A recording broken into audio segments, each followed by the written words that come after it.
احتمالاً همگی شما با اعداد مختلف سر و کار داشتید. توی زندگی، توی کار، توی درستون. مجموعه اعداد اصلی ترین رکن زندگی همه ماست. اولین اعدادی که بشر از اونها برای شمارش استفاده می‌کرد مجموعه اعداد طبیعیه. این اعداد رو میشه روی یک محور نشون داد که از یک شروع شده و تا مثبت بی‌نهایت ادامه داره. مجموعه بعدی که از اونها توی حساب کتابای روزمره‌مون بسیار استفاده می‌کنیم مجموعه اعداد حسابیه که این مجموعه مثل مجموعه اعداد طبیعیه، با این تفاوت که یه دونه صفر اضافه تر از اون داره. مجموعه بعدی اعداد صحیحه. در این مجموعه علاوه بر اعداد مثبت، اعداد منفی هم وجود داره. این مجموعه از هر دو تا طرف ادامه داره، یعنی از سمت راست به سمت مثبت بی‌نهایت و از سمت چپ به سمت منفی بی‌نهایت نزدیک میشه. در این مجموعه هر عدد به جز صفر یک قرینه داره که اونو با علامت منفی نشون میدیم. اعداد گویا اعدادی هستند که از تقسیم دو عدد صحیح ساخته میشن به شرط اینکه مخرج اونا مخالف صفر باشه. به طور مثال مجموعه A رو در نظر بگیرید که یک زیر مجموعه از اعداد گویاست و اعضای اون منفی یک سوم، دو چهارم، منفی 10 و از این دست اعداد کسری و صحیحه. به طور کلی هر کسری که صورت و مخرج اون یک عدد صحیح و مخرج اون مخالف صفر باشه عضوی از اعداد گویاست. مجموعه بعدی که میخوایم باش آشنا بشیم مجموعه اعداد گنگه. اعداد گنگ اعدادی هستند که نشه اونا رو به صورت تقسیم دو تا عدد صحیح نوشت.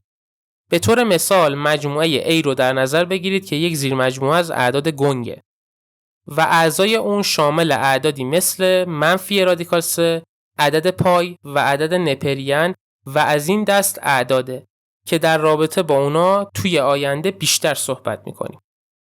تمام اعدادی که تا الان دیدیم عضوی از مجموعه اعداد حقیقی هستند، به طوری که تمام اون مجموعه ها یک زیر مجموعه از اعداد حقیقی هستند.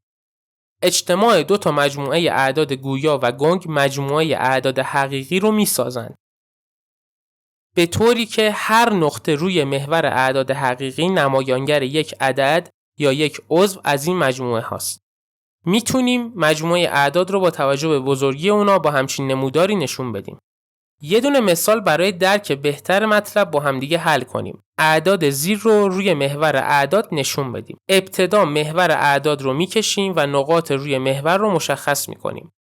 سپس یک واحد رو با یک خط جدا میکنیم. بعدش یک خط راست به طول دو واحد به طور قائم به سمت بالا میکشیم.